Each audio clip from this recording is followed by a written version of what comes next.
Hey everybody, if I can get your attention, we're going to begin. Thank you very much. Very grateful that people turned out so early on this snowy day, but I think it's a testament to the importance of this issue. So thank you all for being with us. I'm Simon Rosenberg from NDN. We're the host of this wonderful event today. And I just want to say that what we'll be doing today is we'll be hearing from the leaders of this battle for comprehensive immigration reform in both chambers. We'll be joined not only by Congressman Gutierrez and Congresswoman Lofgren, but Senators Kennedy, Menendez, and Reid are on their way. So stick around. It'll be an exciting event. We're here to really deliver a very simple message, which is that we are going to pass comprehensive immigration reform this year, and that the members here together from both chambers are here to send an important signal that they are working together and they will be unyielding in their effort to pass this critical issue for this country. I know that Congressman Gutierrez and Congresswoman Lofgren, that the people in this room, many of whom have worked very, very hard on this issue, many of our friends and allies from across the country are here, and we're gathering again this year to make sure that we finish the deal that we began several years ago. I particularly want to signal out Frank Sherry for the National Immigration Reform, the folks from NCLR, my friends from SCIU, and all the others who worked so hard in the last few years to make tremendous progress on this critical issue. I'm also proud of the work that we've done at NDN, and I want to thank Joe Garcia, who couldn't be here today, who's been the leader of this for us, and also Jimmy Leonard, who's here today, and Sergio Bendixon, and Maria Cardona, and Maria Meyer, our whole remarkable team that's worked so hard on this. We spent several $1 million lobbying and advocating for this issue over the last several years. This has been our highest legislative priority, and we've done all the things that groups do when they want something to happen, right? From running television ads to sending out emails to lobbying members of Congress to talking to the press to mobilizing our allies like Henry Cisneros and Tom Castro and Mickey Ibarra, who I think is here today, all the ones who've been part of our network to try to get this done. And I think what's important about this issue, as we reflect at the beginning of this battle in this Congress, is that it really is about modernity, right? It's about whether or not the leaders of our country have what it takes to solve some of the great challenges of our time. Passing comprehensive immigration reform will do something that the American people want us to do, which is to solve this vexing national problem. There's no one who's happy with the immigration system in the United States. The immigrants themselves, the undocumented, the businesses, the American people. And I think the challenge now for us is to get beyond the fight and get to solving the problem. And what's perfect timing, Senator. And I think what we have in front of us is a very good bill. It's a bill that goes a long way to solving the problem. We have a remarkable bipartisan coalition that's been established in a time of tremendous partisanship. We also have a deep and broad coalition that is unique in this age of partisan fighting. We have the Catholic Church, the Chamber of Commerce, many labor unions, the immigrant rights groups. What a remarkable achievement of the House and Senate leaders who put together what I think is the most deepest and broadest coalition behind any major legislative issue facing Congress today. And I think if there's anything that's going to be able to transcend the partisan divide this year to become law, I think it's going to be comprehensive immigration reform. It's my great pleasure now to introduce I think the unparalleled leader on this fight on comprehensive immigration reform. And I just want to reflect on one thing. For anyone who was at the immigration rally and demonstration in the spring here on the Mall, you know, it was a joyous event. There was a lot of talking and happy people and celebrating in their white shirts. It was really a remarkable and a very emotional event. And the crowd only got quiet twice during the entire event. One was when the Archbishop spoke. Not a big surprise given the audience that day. But the other time they got quiet was when Senator Ted Kennedy spoke. I hope we'll be now as attentive as that crowd was that day, and listen to our good friend, Senator Ted Kennedy. Thank you. Thanks very much. Simon. Thank you, Simon, so much for your kind words and for all you do as the president of NDN. Congratulations to Luis Gutierrez for his award last evening, well-deserved. Representative Lowy Lofgren, it's so good to be with an old friend and an important leader in the Congress of the United States. Last Friday, the aircraft carrier John F. Kennedy, that was named after President Kennedy, made its last visit to Boston, Massachusetts. It was its 8th visit. It is now going back down to Jacksonville to begin its decommissioning to be put into the ready reserve. And on that Friday morning, as the carrier was docked at in Boston, there were 300 citizens, new citizens, that raised their hands and took the oath of allegiance to the United States of America. 7 of those citizens, new citizens, were crew of the John F. Kennedy. And they reminded me of the 70,000 men and women that are in the armed forces of the United States today, serving in Iraq, serving in Afghanistan, serving across the world to serve the United States, to serve its security, to serve its values, which they are strongly committed to. And I reminded those 300 individuals that when they left the ship, they could look across the Boston harbor and they would see a pier there. And just to the left of the pier, they'd see what is called the Golden Steps. And at that pier, in 1848, 8 of my grandparents arrived there and walked up those golden steps to the land of opportunity and hope. We can't turn our backs on our heritage as immigrants. Not today, not yesterday, not tomorrow. They are our past, they are our present, and they are our future. The values which so many of those that have come to this country bring are the values which are deeply burned inside of the American consciousness. Hard work, devotion to family, willing to give up almost anything so that they can care for their children, risk death out in a desert or by other means to come here to the United States. Once here, devoted to their faith, attendance to church, and devoted to their larger family, their nuclear family, their parents and their grandparents out here, and urging their children to play by the rules, to work hard, and to contribute to this nation. This debate is about security, certainly, border security, but it is also about our humanity and our decency. And that is why this is a moral issue, why Cardinal Mahoney made the trek across the country to be with us yesterday to speak to the moral issues that are involved, and why all the religious groups have effectively recognized that what we need is a comprehensive approach to immigration reform, and that we will have. We expect the legislation to be introduced within the next week. We have the commitment of our leader here in the United States Senate, Senator Reid, that we'll have floor time in this early spring. And we are working closely together with the members of our caucus and also with the Republican members. This is, every day that goes on is a more productive time, and progress is being made. This is a complex issue. It's not an easy issue.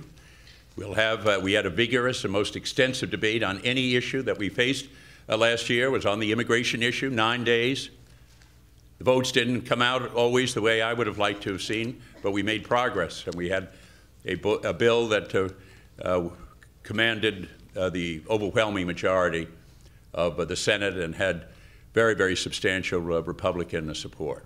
Finally, this is in our national interest. This is in our national. Americans understand that we do not need bumper sticker solutions or slogans to solve the immigration issue. Those days are past. There may be those voices that are still out there suggesting them, but the American people are far beyond them. Americans understand it's a complex issue, and they understand that if we are going to deal with this issue, we need not only the support of the Congress, but we need the leadership of the President of the United States. He has stated that he wants to work with the Congress, he wants to work with us, he wants to work with Democrats, he wants to work with Republicans. We take him at his word. And we look forward to that opportunity to bring to the floor of the United States legislation which is consistent with our past, which understands security issues at the present, understands the importance of having effective and strong law enforcement in the enforcing of the provisions in local communities among employers, and also has provisions in the legislation to permit earned citizenship. We reject amnesty. Amnesty was 1986.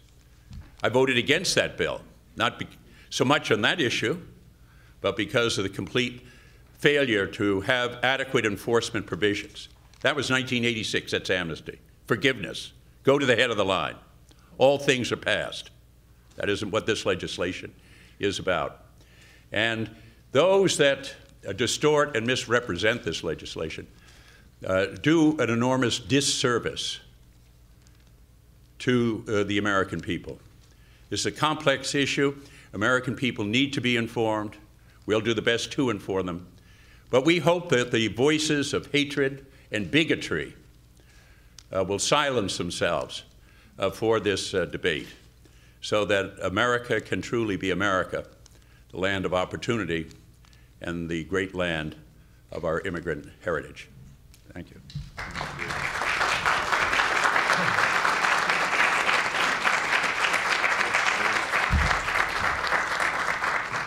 Well, thank you. I am delighted to be here this morning. Let me say to Senator Kennedy, thank you for all of your hard work and for your commitment to this issue. We would not be here today if it were not for your presence on this very vital and important issue. 10 years ago, I introduced the Comprehensive Immigration Reform Bill, and not many of the members of the press showed up.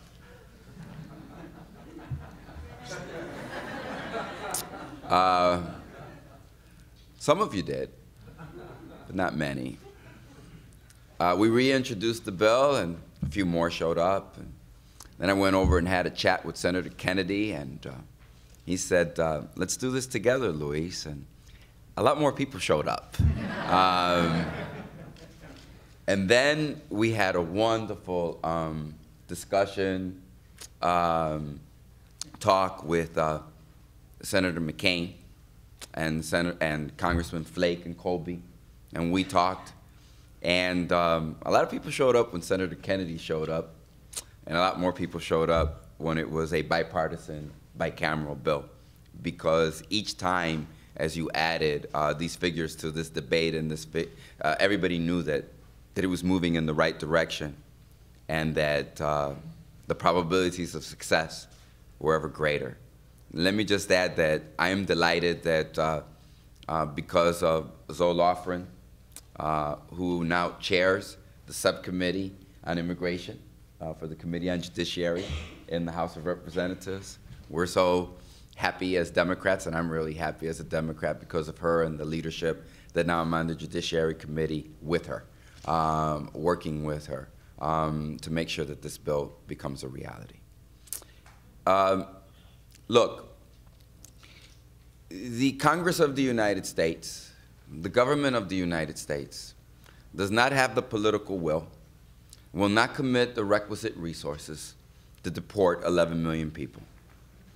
That's just a fact.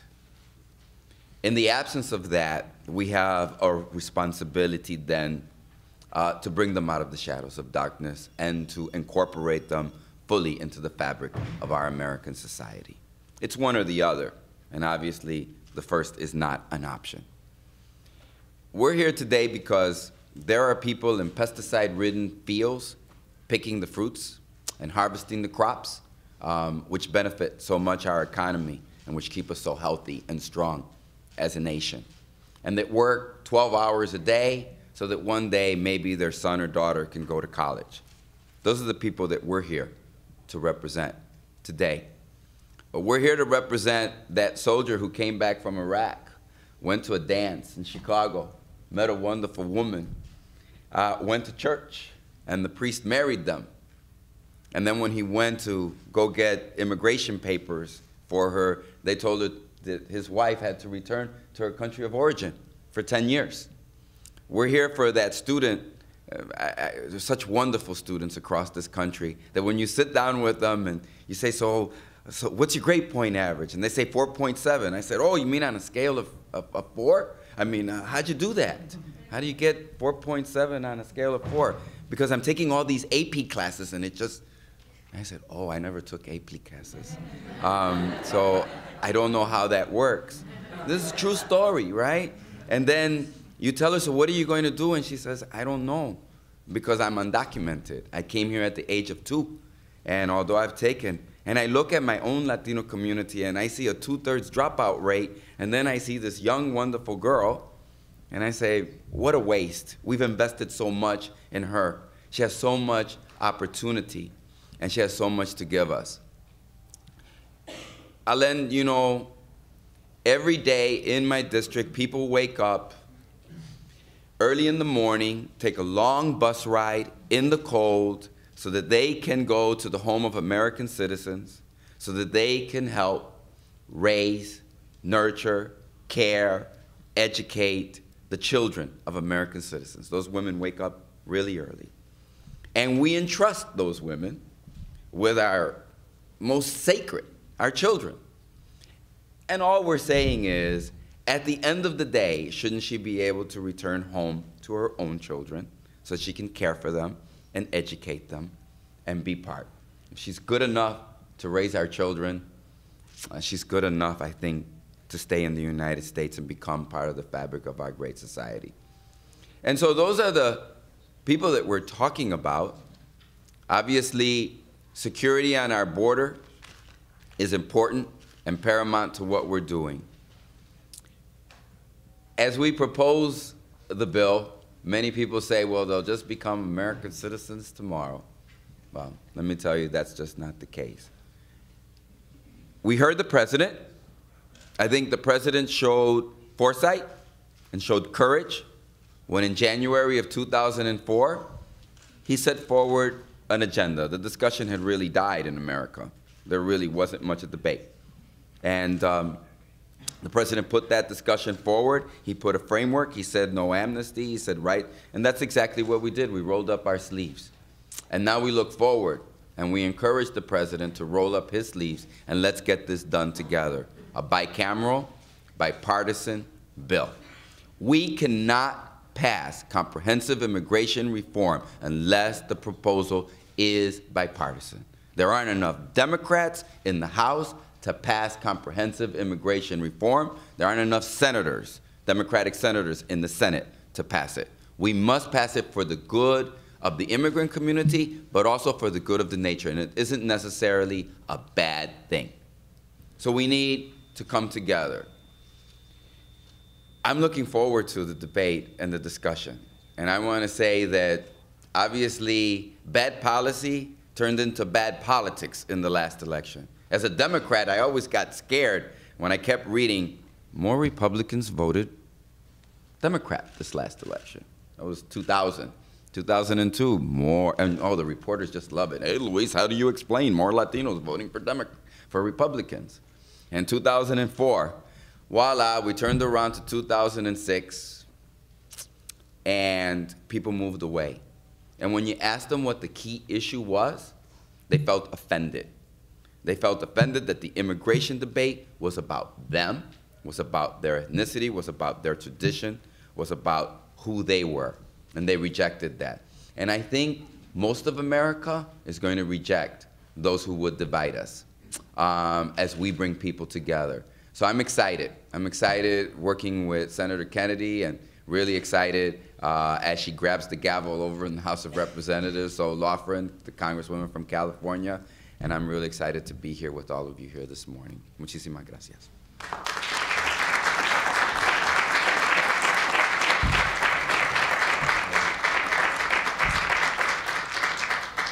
I want to thank Congressman Gutierrez and Congresswoman Loughran for their leadership on this issue, as well as my colleagues in the Senate who are concerned about the fact that the 109th Congress failed to deliver on comprehensive immigration reform. We heard the President now for the last 2 years in the State of the Union saying to the nation that we needed to have comprehensive immigration reform. We worked on it very hard here in the U.S. Senate last year, and were able to garner 64 votes. The time has come for us to get this matter resolved. We need to look at this issue as something that we have resolved in the sake of our national security, for the sake of standing up as a nation of laws, and for the human and moral and economic issues that are inherent in this debate.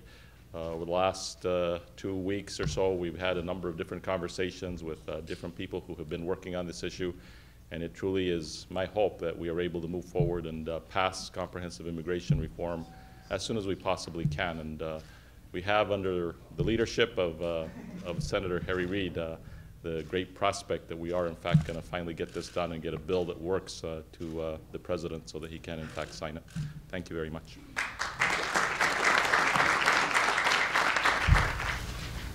We have a lot to do this year. We're in the midst of completing something that's 2.5 years overdue, the implementation of the 9/11 Commission recommendations. We hope to complete that this week. But one of the things that I have said that we're going to do this year, and said we're going to do before August, is pass the immigration bill. And it's a challenge. It's a challenge because we, as you know, have been soliciting the support of the President. I've talked to him personally. I'm going to go to the White House again today and tell him that he has to be involved. And we have even had some involvement with some of his staff to this stage. But the immigration bill sounds simple, but it isn't. I've had many meetings with Senator Kennedy. We have to do something about border protection. We have to do something about the temporary guest worker program. We have to do something about the pathway to legalization, and finally do something about the employer sanction aspect of the law. That's the challenge before us. Senator Kennedy, I'm sure, told you that he expects to report a bill out of his committee sometime this month. And we're going to, as I've indicated a few minutes ago, take this bill up before the August recess. I hope we can do it well before the August recess, but we'll have to see what the appropriation process does to us and what time it allows us to. Once we get on the bill, we're going to complete the bill. I've indicated to Senator Kennedy and others we may have to work through the weekends, but this is a bill that has to take place. The key in the Senate always is 60 votes. We had more than 60 votes last time. We have 10 new United States senators, with their own ideas as to what is the best way to approach immigration. So it's going to take a lot of work. We feel this is something that is absolutely necessary for our country. I feel so strongly about this, in spite of the fact that we're involved in doing the budget and doing the supplemental appropriation bill, that I'm going to, next weekend, a week from this weekend, travel to Mexico and meet with the Mexican president and meet with the necessary parties, including legislators in Mexico, and spend 3 days in Mexico.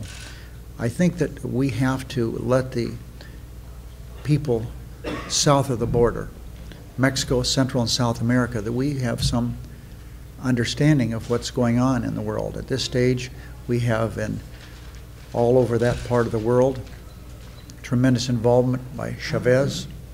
Castro has been involved for decades, and we have not been doing our share of the work, especially the last few years. Senator Salazar and I traveled to Bolivia, Ecuador, and Peru. We were the first group of senators to go into Bolivia since they can remember.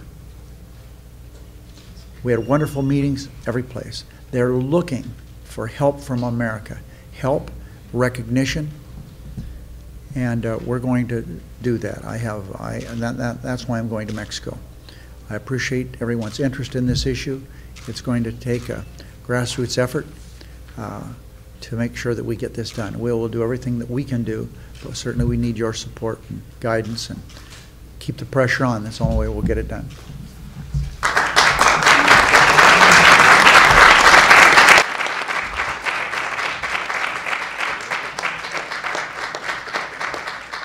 I'm Zoe Lofgren. I chair the subcommittee with jurisdiction over immigration in the House Judiciary Committee, and I am so grateful to be here joining Senator Kennedy, who's been a leader on immigration reform for so many years, as well as Senator Reid, Senator Menendez, who'll speak in a minute, and of course Representative Gutierrez.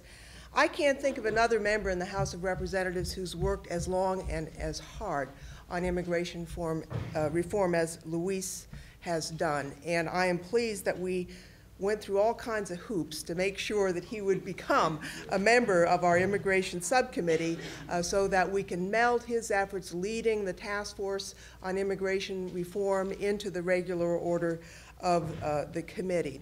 I'd like to say that for the House of Representatives and many of our members, this is a new question that has been posed to us.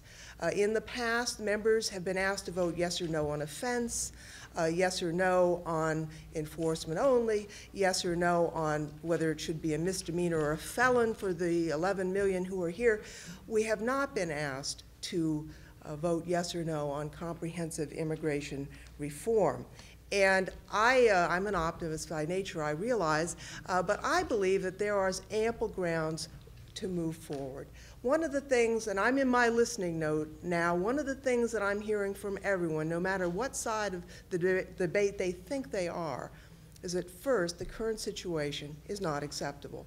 That's a good place to start, because if no one is happy with the way things are, it means we need to do something to change the way things are.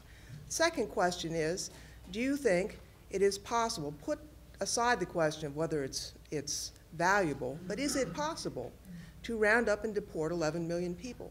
The President of the United States has said no, and I think most observers say, no, that's not possible.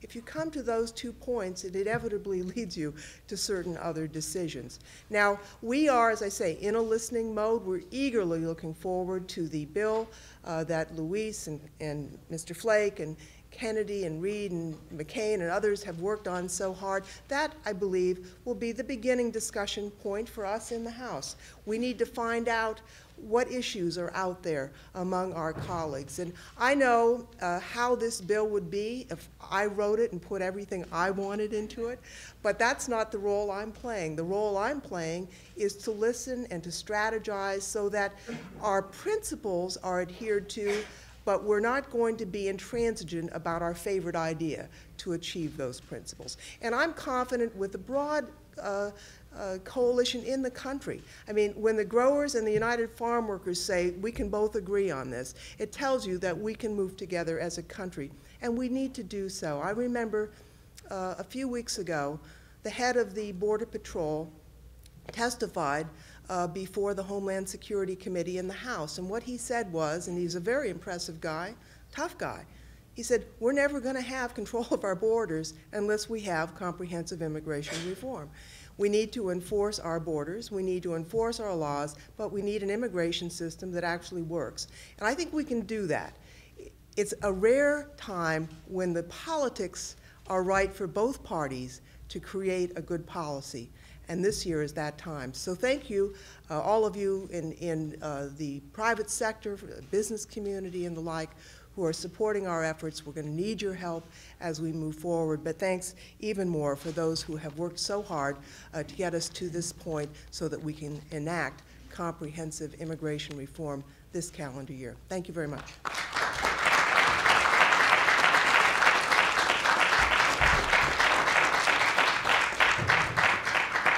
Good morning, everyone. I'm Bob Menendez, the junior senator from New Jersey.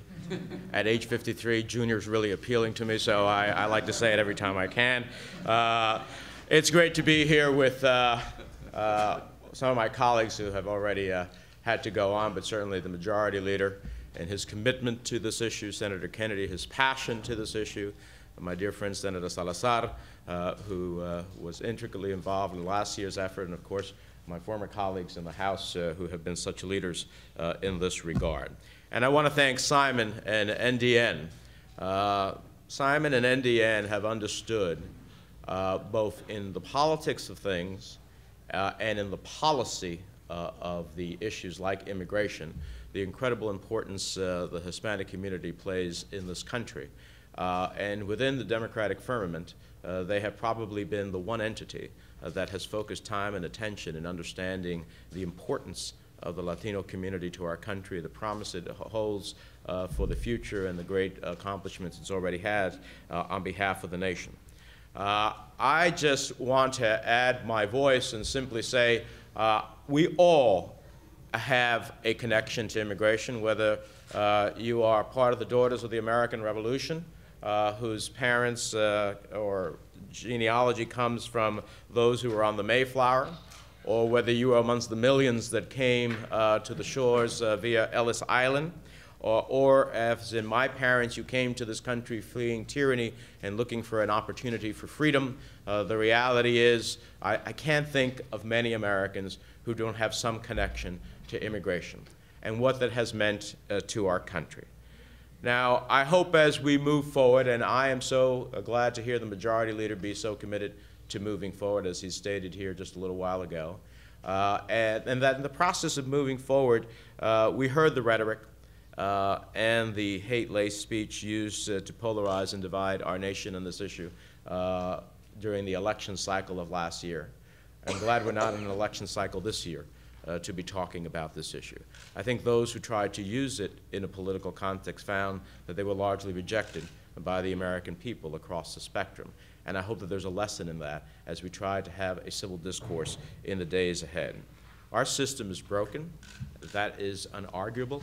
So therefore, we have to work to fix it. Our nation deserves tough, smart, and comprehensive immigration reform that preserves certain of the fundamental hallmarks we've always had as a nation, that preserves family values, that keeps us safe, that rewards hard work and sacrifice, that benefits all Americans, and above all, that promotes a safe, legal, and orderly process in terms of immigration. Now, we've seen the consequence of Congress not acting. The consequence of Congress not acting is that you have seen in my own state of New Jersey, local governments, but for that fact across the nation, are passing ordinances to address surrounding undocumented immigration in their communities. Unfortunately, many of these ordinances often violate constitutional equal protection guarantees and create a sense of division in the communities. Communities would clearly benefit from comprehensive immigration reform because we can ensure accurate census counts, translate into equitable funding levels for programs and schools. We can reduce law enforcement demands, since the need for day laborers, forged documents, driver's licenses, along with the use of exploitation and human trafficking would largely be shut down. So the start of a new Congress provides us with a real opportunity to accomplish these goals. And while we take a back seat to no one in support of making sure that the nation is secure, the reality is that over the past 2 decades, the federal government has tripled the number of Border Patrol agents and increased the enforcement budget tenfold. And despite these efforts, 12 million individuals overstayed their visas or are undocumented. That's why our policy has to be comprehensive in nature if we're to achieve our goals. Finally, I'd rather know who is here to pursue the American dream and bring them out of the shadows and into the light. And that will leave us maybe a very small universe of those who are here to destroy the American dream. It is in the national security interests of the United States to have comprehensive immigration reform. And it's also in our national economic interests. Now, I'm for, as I'm sure all my colleagues are, any American who wants to do any job available today in the workforce, first and foremost. But let's remember some of the jobs that immigrants are doing in this country. If you had fruit for breakfast this morning, it was probably picked by the hand and bent back of an immigrant. If you had chicken for dinner last night, it was probably plucked by the scarred hands of an immigrant at a poultry factory. If, in fact, you slept in the hotels of Washington last night or used any of the public bathrooms, you probably saw that sanity and cleanliness done by the hands of an immigrant on bent knees. And if, in fact, you have a loved one who is infirmed, they probably had their daily necessities taken care of by the steady hand and warm heart of an immigrant. The reality is that part of our immigration reform has to be to understand the economic realities of our country and understand the push and pull factors. I think Senator Kennedy, Senator McCain, and others are going to provide us with legislation that deals with all of those realities and that moves us forward to a process that provides a safe, legal and orderly process. Simplemente quiero decir que yo creo que este es un momento en el cual vamos a tener una reforma inmigratoria que actualmente da dignidad a esas personas que están contribuyendo con su capital humano y que a la misma vez crea una oportunidad de crear seguridad en la nación. Le agradezco infinitamente a mis colegas, incluyendo los congresistas de la Cámara, el congresista Gutierrez y Lofgren, y los senadores Kennedy, Salazar y otros que actualmente están promoviendo el interés de tener una ley comprensiva. Y tenemos que tener una ley comprensiva, porque sin eso nunca vamos a lograr tener el éxito que queremos. Y creo que hay una oportunidad en un año no de elección, y creo que vimos un rechazo por parte de esas personas que trataron de usar este tema como un tema político en la última elección, un rechazo de esa política. Tenemos que tener un debate civil, tenemos que entender el interés de la seguridad nacional de los Estados Unidos y la seguridad económica de los Estados Unidos. Y si entendemos eso y también entendemos que tenemos que terminar con el maltrato de personas humanas en este país que se encuentran en la oscuridad y poder traerlo a la luz, creo que vamos a tener una oportunidad de respetar la gran historia que tenemos como una nación. Y le agradezco infinitamente al líder de la mayoría en el Senado, el senador Reid, por su compromiso de promover esta oportunidad. Thank you all, and I understand that because I came last, I have to take questions. But I think you're going to help me, right? Is that 2 or 3 questions, Simon tells me. Any questions? Going once? Ah. Senator, last week there were some complaints among the public, especially Senator Specter, because of the way Democrats, in this case, Senator Kennedy, have been managing the issue of immigration reform. What steps have the party taken in order to try, to dismiss any idea that this is an issue that only Democrats has something to say? Well, I've been at a couple meetings where there have been bipartisan groups of senators. Senator McCain, Senator Specter was there, Senator Graham, and others. Senator Martinez of Florida. So we clearly will not achieve this goal if we do not have a bipartisan approach and the political capital of the president being used. Now, I believe Senator Kennedy, who's at the forefront of this initiative, has worked diligently to include all of those who were involved in the last cycle on both sides of the aisle and to welcome new individuals to the effort.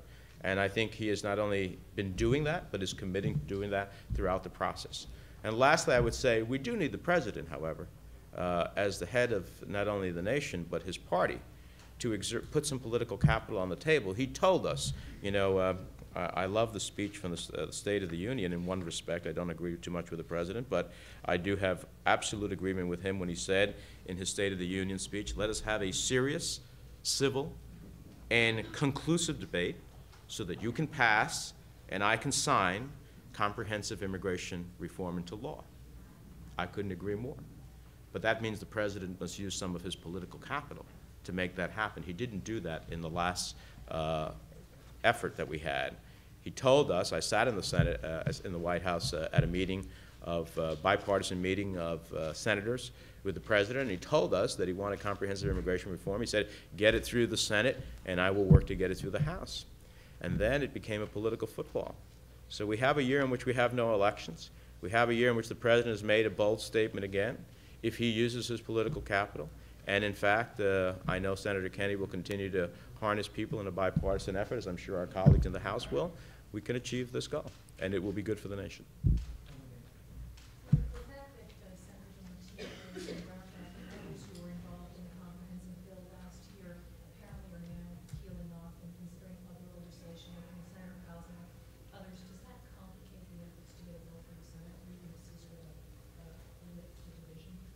Well, I was at the meeting where Senator Martinez said that, in fact, assuming that we were working along the lines of what we worked last year, which is obviously there's going to be some review of what was offered, but assuming we were working along those lines, that it sounded to me like he would be fully part of that effort.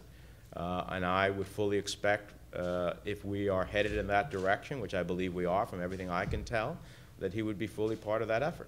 Now, I know he has a different role today as the chairman of the RNC, but I would think that on this issue, if we are largely in lockstep to where we were in the last effort, that I wouldn't see a reason why those who believe that that was the right course of events wouldn't join in pursuing that course of events again. Let me turn it over to Xavier Becerra, who is a assistant to the Speaker and has been very involved in this in the House for many years. Javier. Senator, I know you're already in questions. Xavier Becerra from Los Angeles, California. I'll just say three things. One, enforcement only doesn't work. If you take a look at the record over the last 20 years since the '86 reform, we've spent probably 5 times as much money for enforcement purposes. In that same time, you see that the trajectory of the number of undocumented in this country has risen at almost the same pace as the money we have spent. So as we spend more, we see more coming in. Secondly, to do something will be tough. If we want to do real comprehensive immigration reform, we all recognize it will be tough. But to do nothing would be political suicide, because the business community, the marketplace needs predictability. And you talk to the folks in the hospitality industry, in the construction industry, in the agricultural industries of this country, and they will all tell you, if we don't know what we could plan for tomorrow, we cannot tell you what we'll charge you today. And so what we need to do is solve this, and quite honestly, the business community must come forward to let Congress members know how important it is to provide them with the predictability that allows them to continue to create jobs in America that keeps our economy going. That's why we will get this done. And the final point I'll make is this. The American public is with us on comprehensive immigration reform. Whenever you ask the American people the right question, they always come out in favor of comprehensive immigration reform versus enforcement-only policies. And that's why we believe we'll get this done. With the President's support and with the leadership in the House and the Senate already providing the momentum to get this going, we truly do believe that this will happen this year with the support of the rank and file members on both sides. Thank you.